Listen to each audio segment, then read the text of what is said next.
Hey everybody, and welcome to another episode of Deckin Around Deck Specs. Today we're going to be taking a look at the GASLAMP Playing Cards from Art of Play. But before we jump into it, make sure to like the video and subscribe to the channel. Ding ding, ring the bell. So Steve, tell us a little bit about this deck.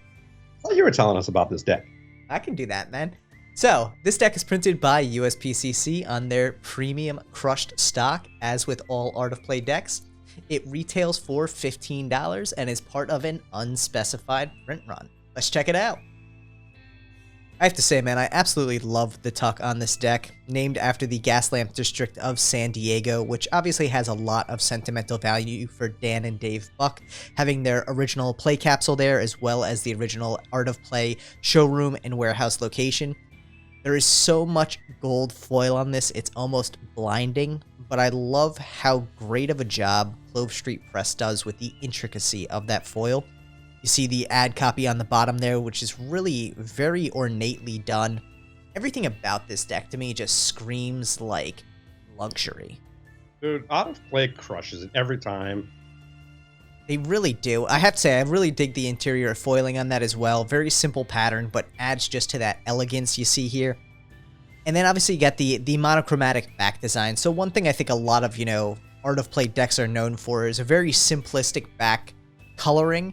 While the design may be very intricate, the colorway doesn't take away or really add much to it. I like the color of it. I think it's very well fits with the deck.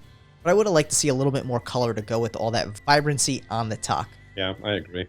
Obviously, and being USPCC printed stock, it handles and feels great. You have two really, really artistic, beautifully done diptych jokers here, which I don't recall another Art of Play deck that actually has diptych jokers, so that was exciting to see. Then I don't know of any as well. Yeah, I think that might be a first for them. If we're wrong, feel free to leave a comment in the comments down below. But getting past the Ace of Spades there, which has some nice intricacy to it, you get into a relatively standard deck for the most part. The one thing I really like about this, though, too, is just the very fine lines and recoloring they did with the quartz. While the green isn't necessarily a color I would have chosen, I just like how faint and delicate all of the facial expressions of the court cards look. Yeah, I totally agree. Dude, another thing that I really love is they use the Arrco pips and faces for the court cards. It definitely adds to that old history vibe. Yeah, and I think, being a very, vintage field deck, they did a great job with that choice. Yeah, I agree. So you have the relatively standard across the board for the courts and indices and pips. Otherwise, nothing too out of the ordinary, but it really is a standard Art of Play deck for what you would expect. Very artistically done Ace of Spades, Jokers, and Tuck. Then you have this really nice double backer and blank face card there, making it usable for Magic. I think one of the cool things about most Art of Play decks, though, is because of that relatively monochromatic back design and the standard or Arrco-based face cards and number cards, you can use these cards for these decks for Magic as well. So it allows a lot of flexibility in that capacity. And as you can see, it springs beautifully there, handles like a dream. Dan and Dave Buck being some of the innovators behind what we now know as crushed stock today, really utilized that to its full capacity there. I mean, if not for them, we probably would not have crushed stock as we know it today. So I think it's really interesting to see, that every deck coming out of Art of Play is always on what they call their trademark stock, which is now known as just crushed stock. Yeah, I mean, they're innovators in every avenue, right? Yeah.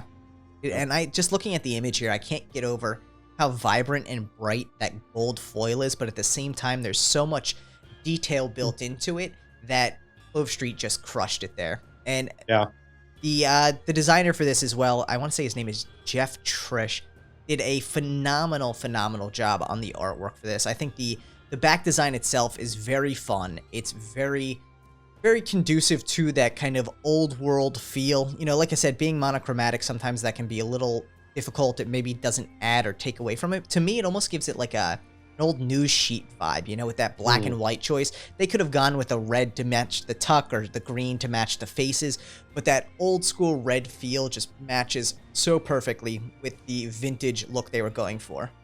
Yeah, I kind of got lost in the back just a teeny bit But overall, it's definitely something that you can look at and kind of take a little bit to figure out what's going on in that back design. But overall, I think it came out dope. And I mean, yeah, that tuck box, something else. No doubt about that, man. I was really excited to hear about this deck, and it looks like they did a great job with it.